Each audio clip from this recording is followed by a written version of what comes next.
Assalamualaikum warahmatullahi wabarakatuh. Salam, Om Swastiastu, Namo Buddhaya, salam kebajikan. Di sini saya akan menjelaskan tentang pengelolaan pajak hotel. Sebelumnya, izinkanlah saya untuk memperkenalkan diri. Nama saya Ristia Puspita Meswari dengan NIM 2021 DPK 04. Praktik PBB dan BPHTB dengan dosen pengampu Bapak Gunawan Setiadi. Saya dari kelas DP 5A. Oke, di sini izinkanlah saya untuk membacakan beberapa topik pembahasan yang akan kita bahas. Yang pertama yaitu ada dasar hukum, yang kedua ada definisi, yang ketiga ada objek, subjek, dan wajib pajak. Yang keempat ada tarif pajak, dan yang terakhir nanti kita akan membahas tentang studi kasus atau soal yang Oke teman-teman, di sini yang pertama kita akan membahas tentang dasar hukum dalam pengelolaan pajak hotel.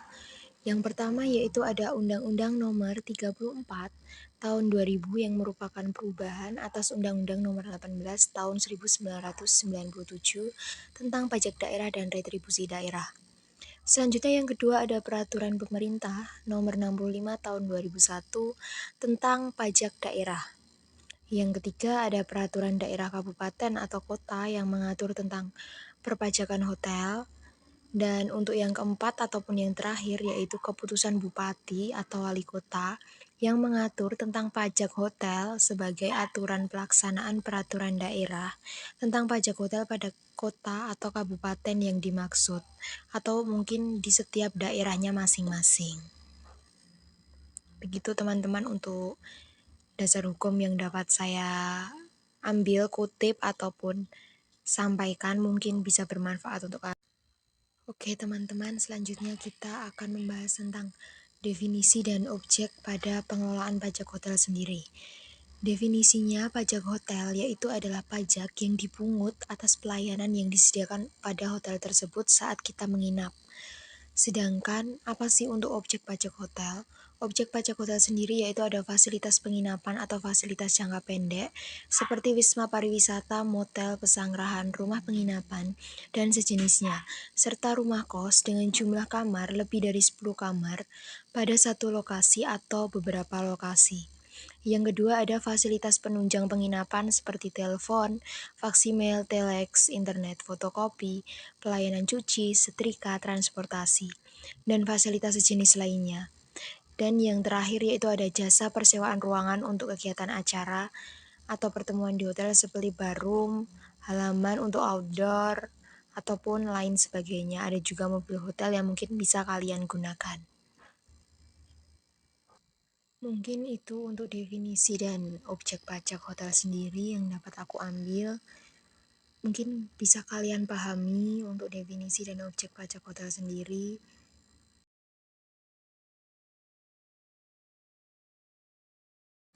Oke, di sini kita akan membahas subjek pajak dan wajib pajak hotel. Subjek pajak hotel yakni orang pribadi atau badan yang melakukan pembayaran kepada orang pribadi atau badan yang mengusahakan hotel. Lalu wajib pajak hotel merupakan orang pribadi atau badan yang mengusahakan hotel tersebut. Itulah pengertian dari subjek pajak dan wajib pajak hotel. Oke, selanjutnya kita akan membahas tentang tarif pajak pada pengelolaan hotel. Tarif pajak hotel juga ditetapkan oleh masing-masing pemerintahan daerah. Namun, umumnya pada setiap daerah ditetapkan sebesar 10. Oke, teman-teman, selanjutnya kita akan membahas tentang studi kasus pada kasus pengelolaan hotel. Izinkanlah saya untuk membacakan studi kasusnya ya. PT Jaya Sempurna Abadi membangun sebuah hotel di kota Surabaya dengan luas tanah seluas 20.000 meter persegi dengan harga jual tanah 1.032.000 per meter persegi. Lalu PT Jaya Sempurna Abadi membuat 800 kamar dengan harga per kamarnya sendiri Rp1.500.000.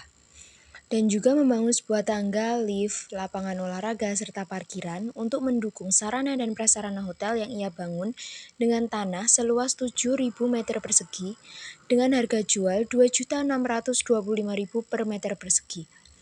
Lalu hitunglah PBB terutang pada hotel yang dibangun oleh PT Jaya Sempurna Abadi jika NJOP TKP-nya ditetapkan sebesar 12 juta rupiah. Mungkin seperti itu ya teman-teman studi kasusnya, mungkin bisa kalian cermati dulu untuk soal pada studi kasus. Oke, kita sampai ke pembahasan untuk nilai NJOP bumi sendiri dengan rumus luas tanah dikali nilai tanah.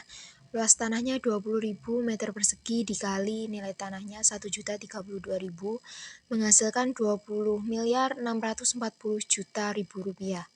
Untuk NJOP bangunan yang pertama yaitu untuk kamarnya ada 800 kamar dikali harga per kamarnya 1.500.000 menghasilkan 1 miliar 200 juta rupiah.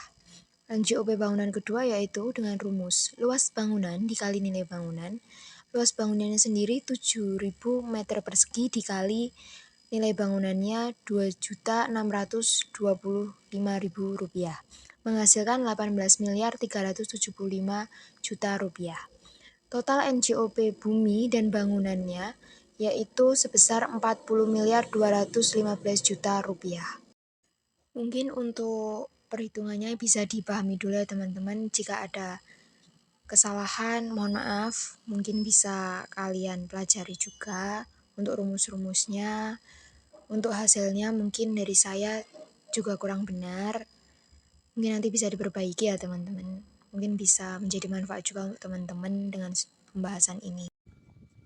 Selanjutnya untuk NJOP PTKP-nya yaitu sebesar 12 juta ribu rupiah. NJOP kena pajaknya dengan rumus total NJOP dikurangi NJOP TKP yaitu menghasilkan 40 miliar 203 juta rupiah. NJKP-nya dengan rumus 20% dikali NJOP kena pajak. NJKP-nya yaitu 20% dikali 40 miliar 203 juta rupiah menghasilkan 8 miliar 40 juta 600 ribu rupiah.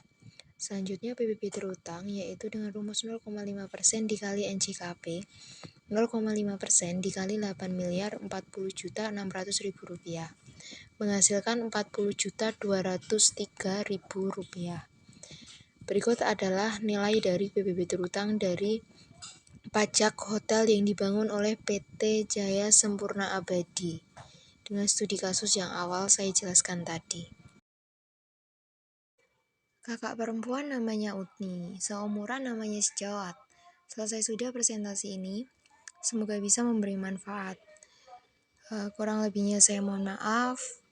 Berikut yang dapat saya sampaikan. Terima kasih. Wassalamualaikum warahmatullahi wabarakatuh.